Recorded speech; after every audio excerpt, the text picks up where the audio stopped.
মাত্র 2 ঘন্টা সময় হাতে নিয়ে সমস্ত ঘরবাড়ি গুছিয়ে পরিপাটি করে নিলাম। আর আমার রুমটাকেও একটু নতুন লুক দিলাম। তো এখন আমি যে রুমটায় এসেছি সেটা হচ্ছে আমাদের ওপরের রুম। তো ওপরে যেহেতু আমরা খুব কমই থাকি আর এখানে লোকজন আসলেই আর কি থাকা হয়, তো এটা বলতে পারো অ্যাকচুয়ালি গেস্ট রুম। তো এখানে মানে লোকজন আসলে, কুটুম আসলে তখন কিন্তু এখানে থাকে, বাট আমরা নিচেতেই থাকি। তো নিচেই যেহেতু আমাদের হয়ে যায় 3 জনা, তো তাই জন্য আর ওপরে আসি না, খুব একটা কমই আসি। তো প্রথমেই আমি সমস্ত ঘরের বেডশিটগুলো আর কি, বিছানার চাদরগুলোকে তুলে নিয়েছি। তো তুলে নিয়ে এখন চলে এসেছি ওপরে। তো প্রথমেই আর কি আমি মেশিনে আর কি কাচতে দিয়ে দেবো বিছানার চাদরগুলো। সমস্ত ঘরের বিছানার চাদরগুলো নিয়ে এসেছি। তো প্রথমে আমি বিছানার চাদরগুলো কাচতে দেবো। আর এদিকে এসে দেখছি ওয়াশিং মেশিনটাও অনেক দিন ধরে মানে পরিষ্কার করা হয়নি, যার জন্য না ভিতরের ওই যেখানে লিকুইড দেওয়া হয়, সার্ফ দেওয়া হয়, সেগুলোও একটু শ্যাওলা ধরে গেছিলো আর গাগুলোও কিন্তু কেমন হয়ে গেছে। তো প্রথমে আমি ওয়াশিং মেশিনটা পরিষ্কার করে নিচ্ছি, তারপর হচ্ছে জামা কাপড় বলতে বেডশিটগুলো এখানে কাচতে দিয়ে দেবো প্রথমে, তাহলে কিন্তু একটু কাজটা এগিয়ে যায়। ওইদিকে অন্য কাজগুলো সারতে সারতে কিন্তু এদিকে আমার মানে কাচাকাচির কাজটা সারা হয়ে যাবে। তো এখানে কাচতে দিয়ে চলে এসেছি এখন নিচে, আর একটু ফার্নিচারগুলো ঝেড়ে দেওয়ার চেষ্টা করব। সবসময় দেখবে বৃষ্টির পর বা কয়েকদিন হয়ে গেলে না ধুলো ধুলো হয়ে যায়, তার জন্য আমি এরকমভাবে একটু ঝেড়ে দেওয়ার চেষ্টা করি যাতে করে ধুলোবালিটা না জমে থাকে। আর এখানে দেখছো, এখানে আমার কয়েকটা জিনিস সব ছড়িয়ে ছিটিয়ে রয়েছে, মানে টুকটাক আসা হয় তো এসে আর কি বের করি যেগুলো, সেগুলো হয়তো সময় মতো করে রাখা হয় না, ওই রেখে দিলাম চলে গেলাম নিচে। তো যার জন্য দেখো ছড়িয়ে ছিটিয়ে ছিল, তো এগুলোকেও একটু অগোছলা হয়ে আছে, একটু গুছিয়ে নেব আর কি। এই যা ইন্ট্রোটা দিতেই কিন্তু ভুলে গেলাম। রাধে রাধে বন্ধুরা, সুপ্রভাত সবাইকে। কেমন আছো তোমরা সবাই? মিষ্টি পরিচয় চ্যানেলের তরফ থেকে আমি প্রিয়াঙ্কা নতুন একটা ভিডিও দেখার জন্য সকলকে জানাচ্ছি অনেক স্বাগত। এই যে দেখো, আমি এখানটা একটু ঝেড়ে পরিষ্কার করে নিয়েছি, আর তারপর এই যেরকম গুছিয়ে রাখছি। গুছিয়ে রাখলে সত্যিই না জিনিসগুলো দেখতেও ভালো লাগে, মনটাও ভালো হয়। আর যদি হঠাৎ করে বাসায় কেউ চলে আসে না বাড়িতে, তখন কিন্তু আর মানে গোছানোর তাড়াটা থাকে না যে এটা এরকম হয়ে আছে ওরকম হয়ে আছে। তো টুকটাক করে যদি প্রতিদিন একটু একটু করে নেওয়া যায়, তাহলে কিন্তু আর এই সমস্যাটা থাকে না। তো চলো, এদিকে কিন্তু আমি এই ফার্নিচারগুলো একটু ঝেড়ে নিয়েছি, আর এখন আমি হচ্ছে ঝাঁটটা দিয়ে দিচ্ছি যে নোংরাগুলো পড়েছে। তো এটা হয়ে গেলে আর কি, ওপরের রুমটা হয়ে গেলে নিচে যাব আমি আমার রুমটা। আর আমার রুমটাও কিন্তু বেশ কয়েকদিন হয়ে গেল ঝাড়াই হচ্ছিল না, মানে কোনো রকমই আর কি ডাস্টিংয়ের কাজ সেরকম একটা হচ্ছিল না, ওই টুকটাক হচ্ছিল। তবে বাবু যেহেতু প্রচণ্ড নোংরা করে, যার জন্য কিন্তু মানে প্রায় দিন করেই থাকতে হয়। তো আজকে ভাবলাম যে করেই নেব, তো যার জন্য এখন ওপরে রুমে আসছি, রুমটা ঝাঁট দিয়ে আগে মুছে নেব, তারপর নিচে যাব।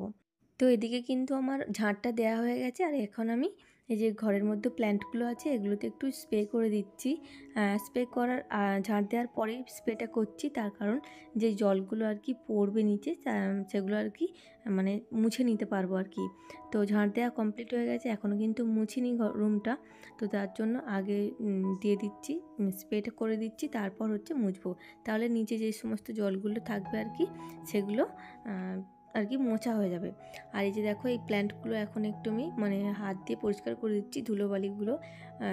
এগুলোতে না সত্যি মানে রুমে যে যখন ঝাঁট দেওয়া হয়, যে ধুলোবালিগুলো পড়ে, তার জন্য কিন্তু পাতাগুলো একটু কেমন হয়ে যায়। তো দেখো, এদের মুছে দিয়েছি জল দিয়ে, কত চকচক করছে, দেখতে সুন্দর লাগছে।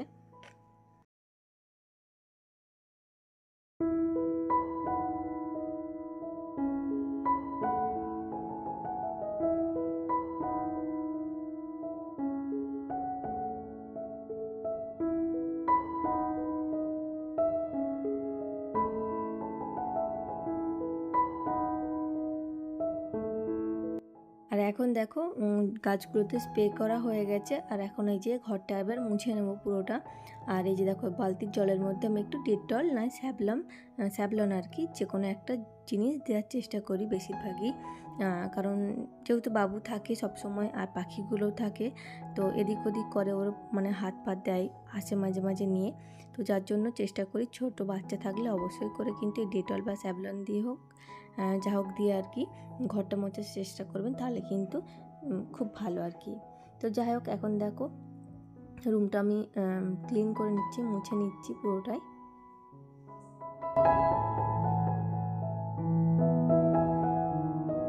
তো ওদিকের মোটামুটি কাজগুলো কিন্তু সারা হয়ে গেছে। ফার্নিচার ঝাড়া, ঝাড় দেওয়া, মোছা, গাছে জল দেওয়া সমস্ত কিন্তু কমপ্লিট। আর এখন চলে এসেছি আমি আমার রুমে। তো এই যে টেবিলটা দেখছো বাবুর বই রাখার টেবিল আর কি। তো ছোটো মতন করে করা হয়েছে শুধুমাত্র ওর বইগুলো রাখার জন্য। ও তো ছোটো, তার জন্য না একটু গুছিয়ে রাখতে পারে না, বারবার ছড়াছিটি করে। তো তার জন্য আমাকে বারবারই রাখতে হয়। তো এই যে দেখছো টেবিলটা সবসময় ভরাই থাকে। দিনে যে কতবার রাখতে হয় তার কোনো ঠিক নেই, হিসাব নেই। আর এই যে দেখছো এই যে ওয়ালটা, এটা আর কি এটাকে তুলে আর কি পটিটা এরকমভাবে ছিঁড়েছে, মেহেন্দি লাগিয়েছে, আঠা লাগিয়েছে, রং করেছে, মানে অনেক দাগ হয়ে গেছে বলে আর কি। তো তার জন্য আমি ভাবছি যে এইটা আর কি ওয়ালপেপারটা আর একটা নতুন করে লাগাবো। আর কিছু কিছু সময় দেখবে যে সংসারের জিনিস এদিক থেকে ওদিক করে রাখলেও না বেশ ভালোই লাগে দেখতে, একটু অন্যরকম লাগে আর কি। আর এই যেখানে বাবু চলে এসছে, বলছে মা আমি তোমার হেল্প করব। এদিকে কিন্তু আমার পটিটা লাগানো হয়েছে অর্ধেকটা, আর অর্ধেকটা বাকি আছে, লাগিয়ে নেব আর কি। আর এই যে দেখতে পাচ্ছ এইদিকে কত নোংরা হয়ে আছে, জমে আছে, এগুলোকে কিন্তু পরিষ্কার করতে হবে। তো পাউডার দিয়ে এরকম করেছে বাবু। তো ওই পাউডারটা ছিল, পাউডারটা নিয়ে এরকমভাবে ফেলেছে। তো যার জন্য পুরো ঘরটা এরকম সাদা হয়ে গেছে। তো এখন আমাকে পুরোটাই মানে ক্লিন করতে হবে আর কি। আর ওদিকে কিন্তু হয়ে গেছে। আর এই যে দেখো পাখাটাও কিন্তু আমি একটু পরিষ্কার করে নিচ্ছি। তো বললাম যে ওই যে আজকে বাড়ির সমস্ত কিছুটা পরিষ্কার করব, তো যার জন্য পাখাটাও কিন্তু পরিষ্কার করে নিলাম। আর আজকে থেকে দেখো এই অ্যালোভেরা গাছটা কিন্তু আমি এখানেই রাখবো, রুমের মধ্যে। তো অ্যালোভেরা গাছ নাকি রুমের মধ্যে রাখলে আর কি অক্সিজেন দেয় রাত্রিরে। তো যার জন্য আমি ভাবলাম যে এটাকে রুমের মধ্যেই রাখবো।